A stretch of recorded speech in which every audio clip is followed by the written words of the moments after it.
Have you been curious about what your home is worth, right? Whether you're planning to sell or not, people are curious about what their home is worth. So a lot of people go to Zillow and look up the Zestimate. And people say, my home is worth $450,000. And then they look somewhere else and it's $420,000. And somebody can say, well, really, your home's worth $480,000. What do you trust? Which one's accurate? Well, that's what I want to talk about today. I'm going to condense it. There's really about 4 ways to value your property. And I'm going to talk about those today, so stick around.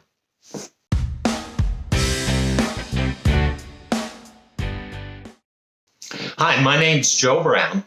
I'm a realtor with Century 21 List with Beggins, located in South Tampa. Thank you so much for being here with me today. So, as mentioned in the introduction, I want to talk about different ways to value your property. And there are different factors that go into putting a value on your property, right? So the first one, you've heard it for years, right? Location, location, location. So yeah, we want the location of the house, the condition of the house, the age of the house, the neighborhood, the school district, right? Also, the market. What's the market doing overall? That impacts the value of the house. So we want to take all those factors to get an accurate measure. So let's take a look at the first way to get a value of your home, and it's called an AVM, Automated Valuation Method. And this is a computer-generated value that takes a look at your property and homes in your area, similar size, similar year, and it gives the home a value. That is what Zillow Zestimates are, right? It's just a quick snapshot. Think about it. If you, on your phone, you have a weather app and you say, is it going to rain, right? It gives you a chance. I don't know about your weather app. Sometimes I look at my weather app and it says 87% chance of rain. Then 2 hours later, it's down to 17%. I don't know what changes. But valuation models are like that. That's what Zillow does.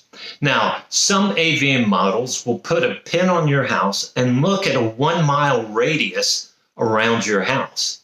Now, Zillow has gotten away from that and has become more nuanced. Still not perfect, but more nuanced. The problem, think about South Tampa. If I draw a line from my house 1 mile, I'll go through neighborhoods where homes are selling for $3 million, then get to a neighborhood that homes are selling for $450,000. So it's kind of hard to compare those different neighborhoods. I've said many times before, there is not a real estate market. I talk about one, but there really is not a real estate market. There are micro markets. So here in South Tampa, Bayshore Beautiful is different than Stony Point, different than Palmacia, different than Bayshore Gardens, right? So they're all different micro markets. These AVMs don't take into account the nuance of the neighborhoods. Now, Zillow itself will say for homes that are actively on the market, right? So you can see that on Zillow. And it'll offer a Zestimate that they're usually within 3% of what the house sells for, their Zestimate. For off-market homes, so let's say your home's not on the market, you're just curious, so you go to Zillow. Zillow says that they are about 7 to 8% off, right? Now, I'm not saying they're high or low. Zillow says they're about 7 to 8%, not 78, 7 to 8% off the value. So there is some flexibility in this estimate. And I'm not saying don't trust this estimate. It's just a good snapshot, right? So again, go back to the weather app. You want to go to the beach. Is it going to rain today? 87%. Okay, we'll see, right? Then you get to the beach and it's beautiful. A second valuation model is the RVM, which is the realtor's valuation model. Now, as a realtor, I have access to some proprietary programs that will give a RVM. Now, RVMs will pull data. Again, it's computer-based. They will pull data from public records and from MLS listings. They can take a look at some other realtor information that's been added to these to the program, and it gives a RVM. Again, it's computer generated.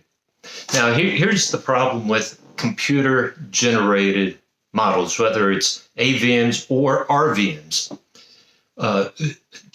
They don't know that your house smells like wet dog, right? They don't know that your kitchen's been updated, or that you have ceramic tile floors throughout the house, or that the carpet needs to be replaced, or that the roof needs to be replaced, right?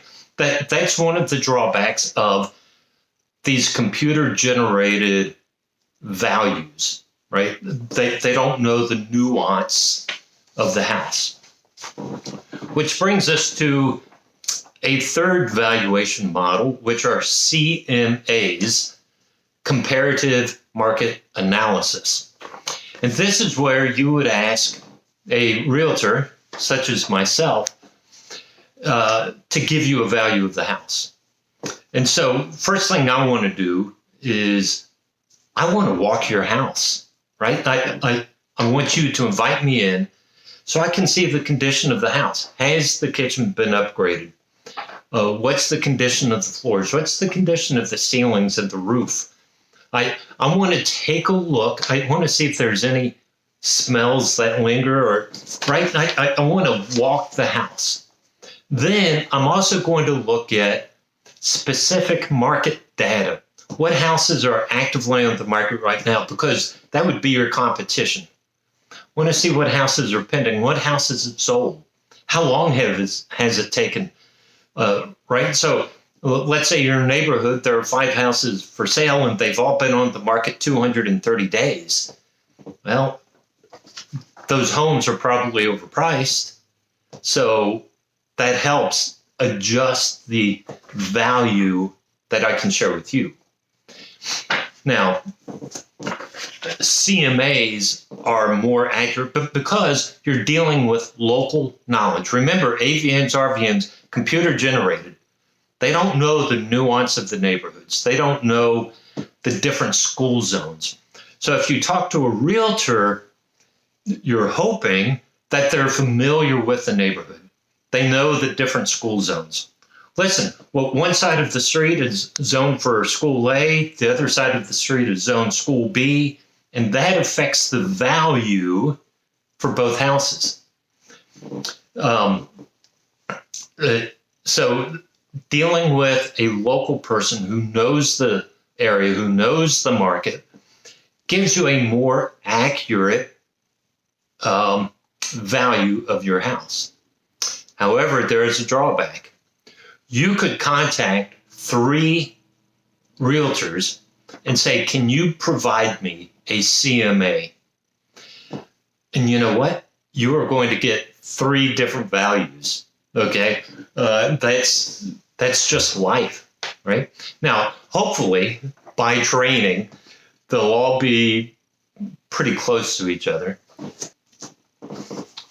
So there will be variance in the CMAs you receive. However, it should be more accurate than the AVM or RVM. Which brings us to the fourth valuation model, and this is an appraisal. Now, in an appraisal, same type thing as a CMA. Somebody's going to come in, they're going to walk the house, look at the condition of the house, and they're going to compare your house to subject houses, what is sold. They're going to look at houses better than yours, going to look at houses less than yours, right? When I say less, I mean quality-wise, but because that helps define the value for your home. But the appraiser themselves has a license. They've gone through extensive training. So to be an appraiser, not only do you have to take the classes, but you have to have worked in the field a certain amount of time to become licensed as an appraiser. And it is, especially if you're getting a loan, the lender, the bank, the mortgage company will want an appraisal because they want to make sure they're lending money for a home that's worth it, right? So the appraisal is really more accurate than a CMA just because of the quality of the training and the license. The appraisal is more qualified, more accurate than the AVM or RVM. Now listen, it could very well be that the appraisal, CMA, RVM, AVM all match. That's great. It doesn't happen often, but it does. But here's the thing with appraisals, right? It's still opinion. It's still somebody's opinion of the value. So, and really the true value of the home is based on what a buyer is willing to pay and what a seller is willing to accept. That really sets the value of the house. Now, all those guides, the AVMs, RVMs, CMAs, appraisals, all help define what a good price is. I had a house a few years ago that the appraisal came in $25,000 less than the offer price. And my buyer said, I will pay the difference because I think the house is worth more. Right? So that just stresses the point. The value of something is what the value of what I'm willing to pay for it and what the seller is willing to accept. That's really the true value. So listen, I've talked about AVMs, you can call them Zestimates, but there are other valuation models out there, RVMs, CMAs, appraisals. Just because I want you to understand what numbers you can trust. And certainly AVMs and RVMs give you a good ballpark figure. CMAs hopefully are more accurate, and appraisals are the final, right? They're the big dog in this discussion. But let me throw this out to you. If you're thinking about selling your house and you want a CMA, please reach out to me. Go to my website, joebrownc21.com, and let me know. I can meet with you. Again, as I said, I want to walk the house, but I'll put together a CMA just to give you a sense of the value of the house and what I think it could go for in today's market. And remember, markets change.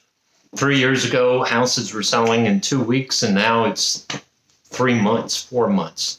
So reach out to me. Again, go to my website. Go to my other website, which is joebrown.live. I have blogs, lots of blogs. I try and post 3 blogs a week out there. But read the blogs. You can read my commercial newsletter that's out there every month. I'm here. I want to be your trusted advisor. That's why I shared this information. So until next week, take care.